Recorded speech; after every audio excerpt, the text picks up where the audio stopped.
it just reminded me, you know. On the telly last week, you see, there was this dead old comic picture, and all baddies was sat in a log cabin when all of a sudden the door opens and in walks this little skunk. Pow, wham, 2 seconds they'd all hopped it through windows, up chimneys, straight through floorboards. But you know, it's funny, I can't smell a thing myself. Oh, I don't know though. If you get a wind behind you, it could be pretty strong. Yeah, come on, all right. Let's get on what we're supposed to be doing, shall we? Which is stuck in these units. Don't give me your master. We know where you stand. Anyway, they got a 5th column, Mr. Something, eh? In the pay of Moscow, 30 bob a week in a food parcel. Give a dog a bad name. Stan, what do you give a dog a bad name in this neighbourhood, but we'll sting off the nearest post. Before you start feeling sorry for yourself, will you get 1 or 2 things in that thick head of yours? Before you walked on this site, there was 30 joiners and brickies working like the clappers. Now look at them. There's not a screw being driven in anger. Why? And your boss, my partner, Mr. Fairclough, he should be here, working, mucking in, but is he? No, he's over there arguing the toss. Again, why? You can't blame it entirely on him, though, can you? Look, Mr. Fairclough, I don't know if you're much of a reading man, but if you're familiar with the rhyme of the ancient mariner, you'll realise that he shot the albatross. Nowadays, we do things in a much more humane way. We have collective machinery, not guns. We don't take a man's life away from him. Only his living. He won't just walk into another job, you know. Well, that's his fault, isn't it? Do you mean to say that none of your tiller girls has ever done an accident or something now and again? Now and again, Mr. Fairclough. Now and again.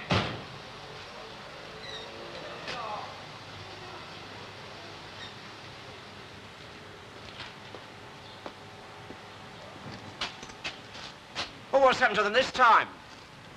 Who's taken them? The invaders? Spirited away to another planet, are they? Well, now, you must have been told, Mr. Wilde. Get him off the site, Mr. Fairclough.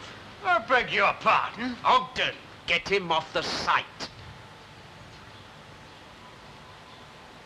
Just like that? Just like that.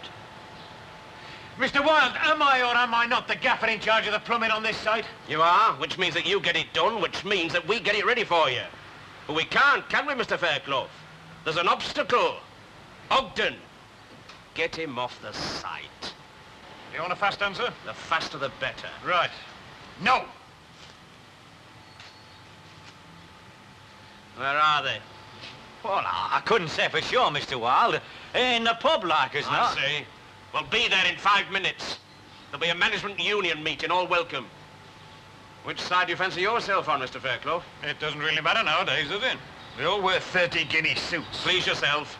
But I'd like you there, just to hear your speech one way or t'other, in the pub in 5 minutes.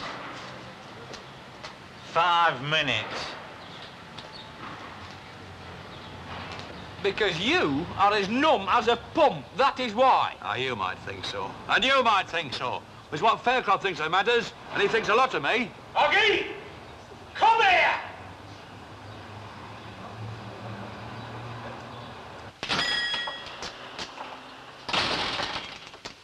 Bit of a smeller now. Only since you came in. What have you come in for? Something for your spots? You'll see spots, love, if I land you one. Talking of spots, you've been seeing a bit of Mr. Ray Langton, I'm told. That's right. I'm surprised. Oh, I don't know. He's not bad as fellas go. I didn't mean him. Meant you. I expected something better. Well, you're no judge, are you? Listen, you might mean all the world to him a month, but go and play in your own graveyard, eh? Oh, what? You coming round here? Yeah, we tear her out and all. Here you are, Charlie, love. Can I do anything for you, Lucille? No, thanks. I've done it myself. Just so you won't have a nervous breakdown and go even madder. I've got news for you. You can have him. With double stamps. There you are, sir. Oh, thanks, love.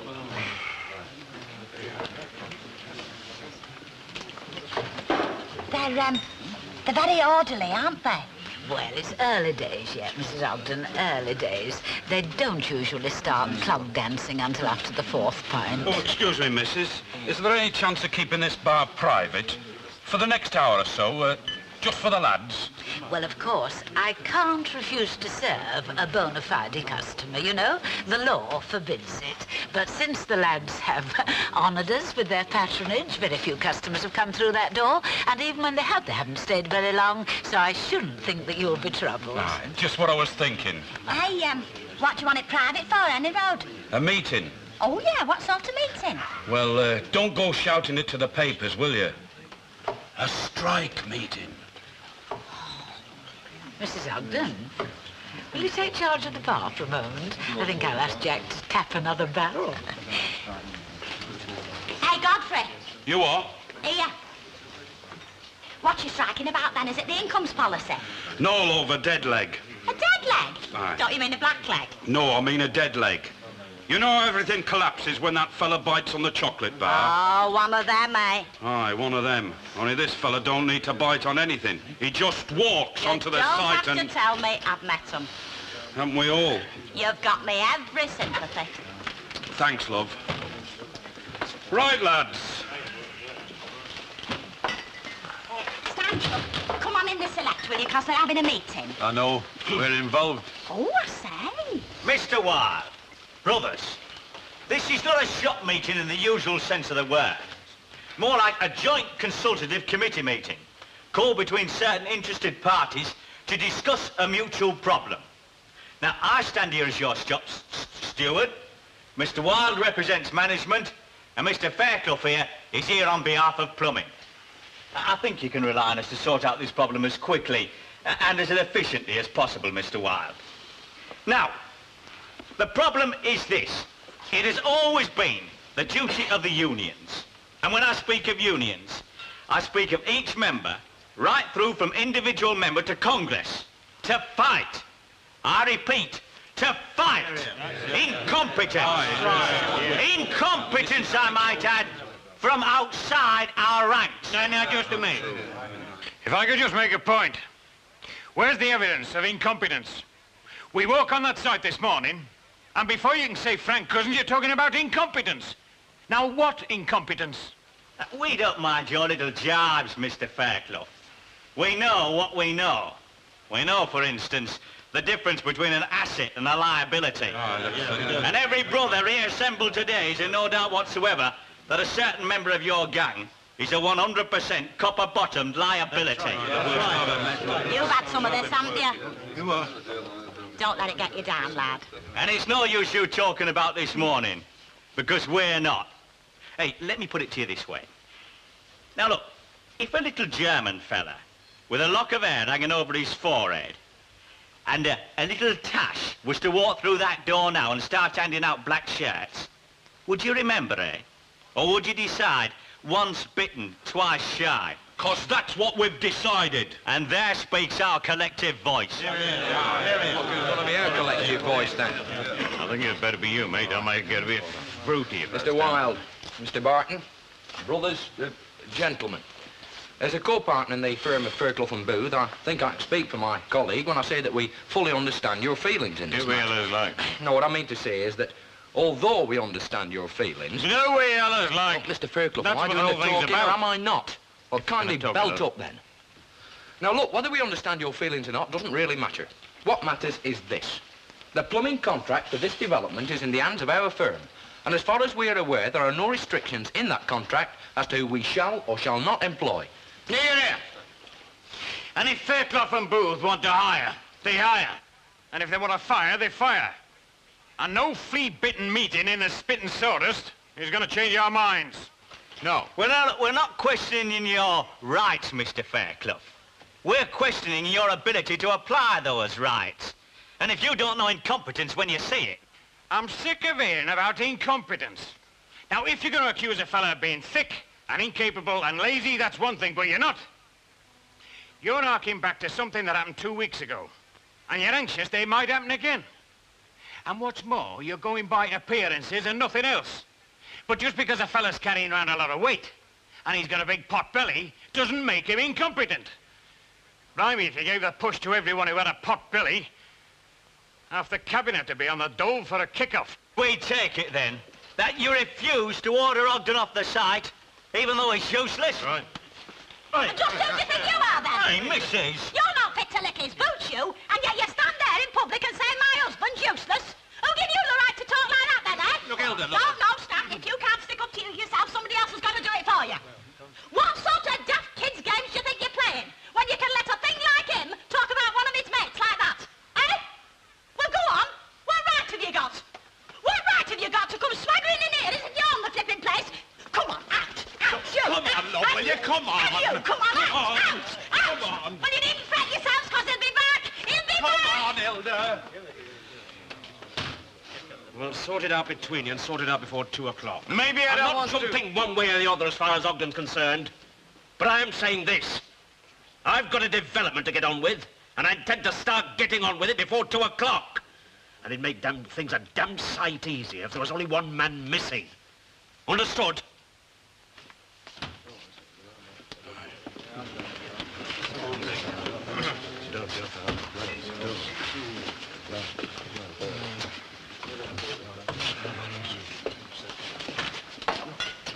There's no like being in business on your own account, is there?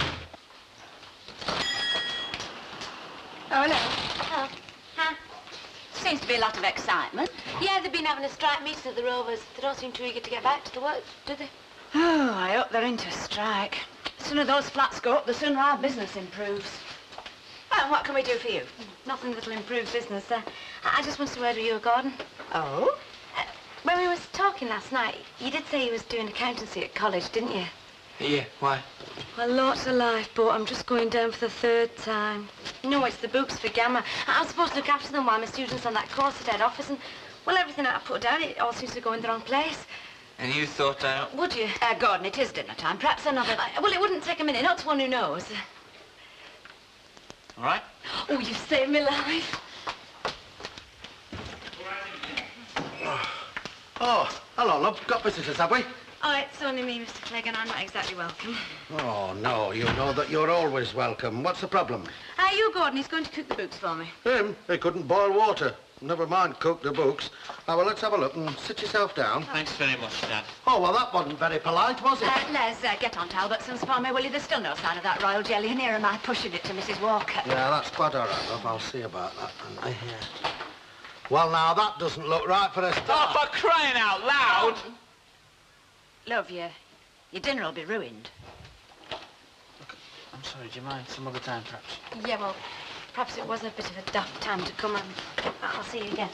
Yeah, I'll be in touch. Right, try.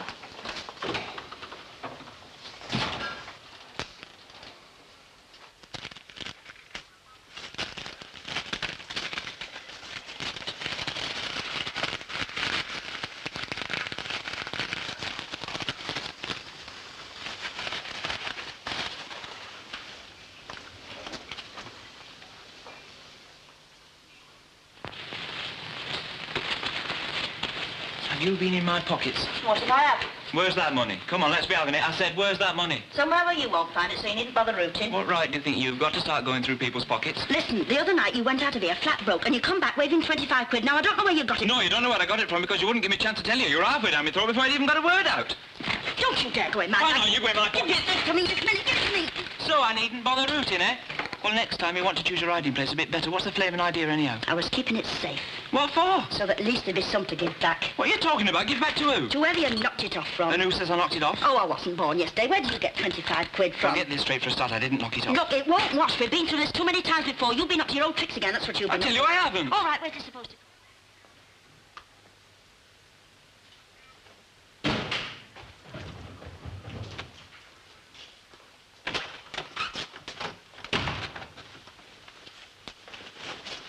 You don't change, do you? Me? Never.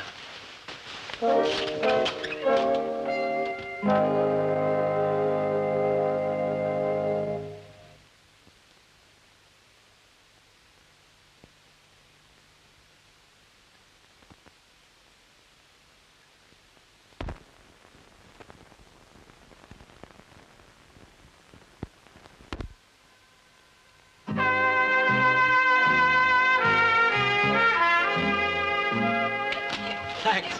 Sorry, I can't let go. The bottom's dropping through. Oh, hang on, now lift up, please. Can you get your arms out? Yeah. Well, go on. Oh, made it. What do you mean, made it? There's a couple of pounds of spuds lying in the street out there. Shall I pick them up for you? No, don't bother. I don't fancy them out of the gutter. I'll leave them to sprout, eh? Yeah. Well, thanks very much. Well, thank you. Me? That's what every fella's looking for, isn't it? A bird in lumber. Oh, you mean a damsel in distress? Aye, that and all. Well, I'm very grateful. So I'm not such a bad fella after all, am I? Who said you were? You did. Me? Well, you made it more or less plain, any road. Last time I were here, over Lucille. Oh. Oh. Well, we can all make mistakes, can't we? Yeah. I better get the kettle on because Uncle Albert will be bringing the kids back soon. I hope you haven't crushed your papers or whatever. No, not so you noticed. Are those the maisonettes? Yeah, inside drawings. They're fancy, aren't they? Yeah, marvellous. Well, they should be. They're going to cost the earth, these are. Can I have a proper look? Yeah, sure. Look, I'm due back now, but I could leave them with you. I mean, we shan't be needing them today. Oh, could you? Yeah, why not? Oh, thanks. I'll have to come back for them then, won't I? And who stands to lose most in this situation we're in? You do, of course. Oh, no. Short term may be, but long term, you never get another contract as long as you live if this little lot's not sorted out. This fella knows what I'm talking about, don't you, son? Yep. And who says so? He does. He knows, you see. So sort it out between you and let me know the result. All right? Whereabouts will he be to get in touch, like? Right outside the door, son.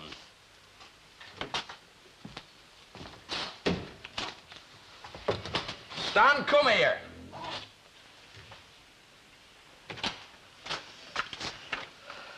Hello. Hello, love. Oh, sometimes you wonder if it's all worthwhile. What? Trying to do something about it. About what? Time, love. Just time. Oh. Is Dennis in? Now, I was going to ask the very same question. Oh, I thought he might be back by now. Johnny, Hmm? he hasn't said anything to you about any of his mad little schemes, has he? No, of course not. He's not been backing horses or anything, has he? Over my dead body. Of course, he wouldn't have to tell you, would he? Well, of course he would. Yes, love, of course he would.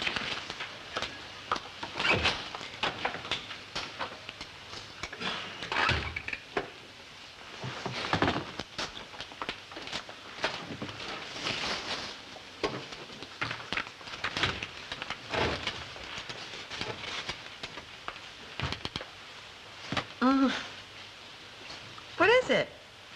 Open it and find out. Oh, Dennis, it's beautiful. What sort of stone is it?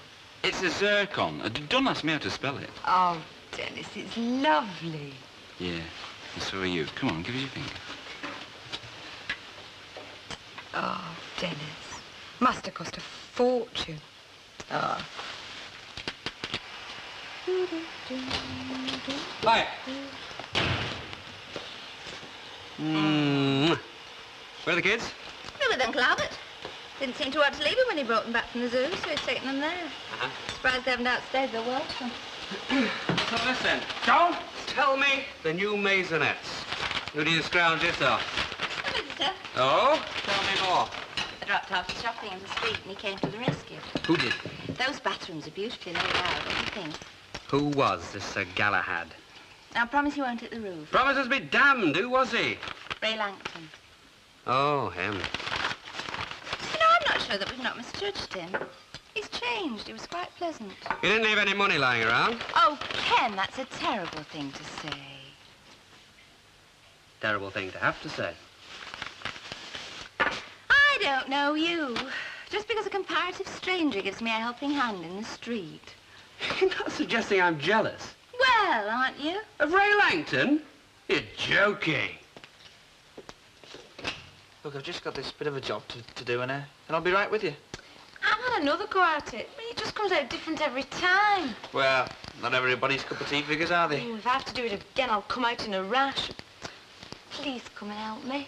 Yeah, well, I'll just do this job first, and I'll come along. 5 minutes back. Love? Right.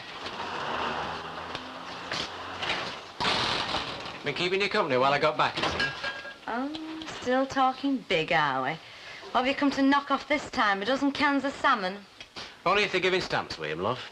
Now, let's see. Last time he nicked a bottle of whiskey and Ken Barlow's school holiday fund, right? I knew you'd be pleased to see me.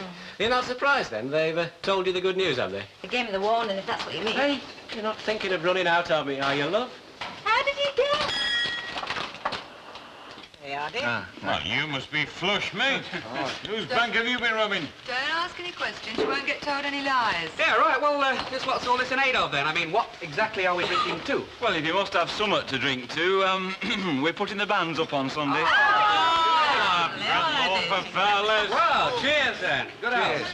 May I join in the general chorus? Cheers. Thanks very much, Mrs. Walker. That's a couple of quid, will you? I've left my brass into the pants. Hey, do you think I'm made of it? I've only got my coal money. I'll pay you back Friday. I'm a drowning man. Why, what's up now? They sent me back to the yard to get themselves right with this lot. I've been sacrificed. I'm a victim. Ah, for the means, him.Shows. Ah, you're a tater. Look, I'll find someone else to drink. I don't fancy drinking with this lot. All right. Somebody's round, is it? Yours, in my reckoning. Give him what he wants, Mrs. Walker, within reason, of course. All right. I'll have a pint tomorrow, Mrs. Walker. There we go again. You know, I didn't know they had an hairdresser in that class round here. I beg your pardon, dear? Your hair, it's real class styling, is that, Mrs. Walker? Oh, how very kind of you to say so. Yeah, well, I have a sister in the business, so I take an interest, you know. Really? What about her? Thanks very much. Oh, it's real class styling, is that? Suits you. How very kind. Mind your back. Oh, Lucille, dear, have you seen... What about it? Nothing, love, I just wondered. Well, was the Clegg boy helpful? Good, yes, as a matter of fact, you are. Good. Oh, he's rather pleasant, isn't he? Who? Your friend? I hardly know him, of course. You've been talking to him? Well, we had just a brief exchange. Oh, don't believe it. Out you said to you. Don't believe a word of it. Oh, but sure. Not a word. Oh.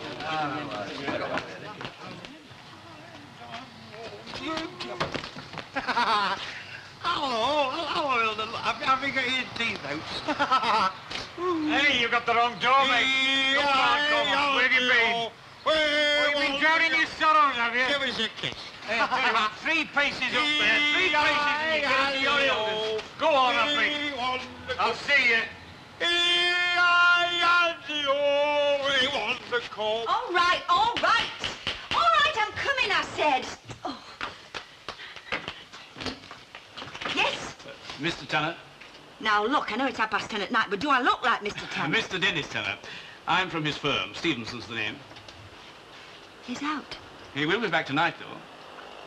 Yes, we are expecting. Would you like to come in and wait? No, thanks. Look, could you ask him to report to the office first thing? Yes, I will. It's rather important. Yes, I'll tell him, but... And if for any reason he can't, to ring me. He's got the number. Would you mind telling me what... Thanks very much. Thank you.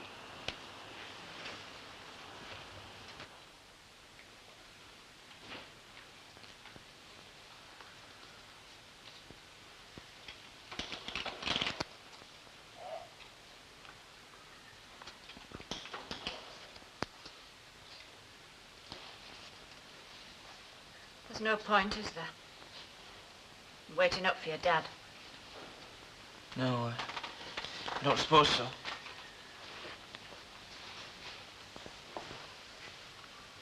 Cup of cocoa? Coffee. You're not asleep. I wouldn't get much anyway.